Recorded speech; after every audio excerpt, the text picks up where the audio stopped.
Hardigan.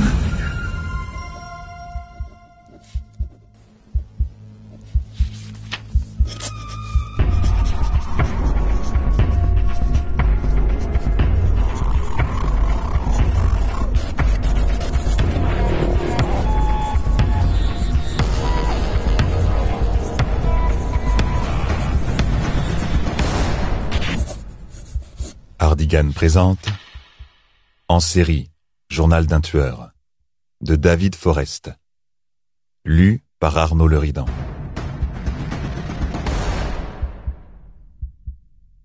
Sans hésitation, je frappai à la porte 12. Quelques instants plus tard, des bruits de pas retentirent de l'autre côté de la porte, se rapprochant. Puis j'entendis la caresse d'une main sur le bois avant que l'œilleton de Judas ne s'assombrisse. Caché derrière le bouquet de roses, j'attendais. Un « Oh !» attendri se fit entendre de l'autre côté, rapidement suivi par un fébrile cliquetis de la serrure.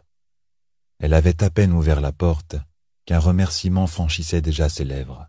« Tu n'aurais pas dû, Seb. » Puis, après un court silence figé quand j'apparus, derrière l'énorme bouquet.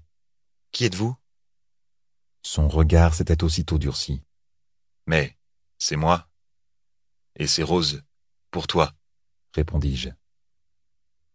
Son expression changea, encore plus inquiète. Elle recula d'un pas. Je gardai mon port serein et mon sourire radieux, plein de promesses.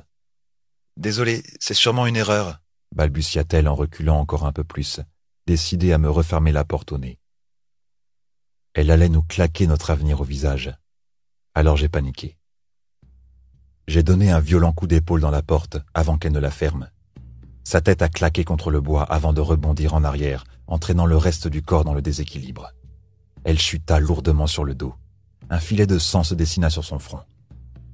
Choquée mais consciente, elle se redressa pour s'asseoir comme une enfant désorientée, les jambes tendues en V devant elle. J'entrai et poussai d'une main le battant de la porte derrière moi. De l'autre, je tenais toujours le superbe bouquet de roses. Elle hoqueta, cherchant à aspirer suffisamment d'air pour crier. Elle allait hurler, sans nul doute. Alors je l'ai frappée. Instinctivement, j'ai lancé mon poing droit, serré sur les roses, vers son visage. Quand mes phalanges s'écrasèrent sur sa joue, l'emballage plastique du bouquet éclata sous l'impact. Des tiges cassèrent net, des pétales volèrent autour de nous. Elle ne vit pas cette pluie florale. Le coup avait fait voler sa tête sur le côté. Son front rebondit violemment contre le mur. Elle s'écroula, inconsciente.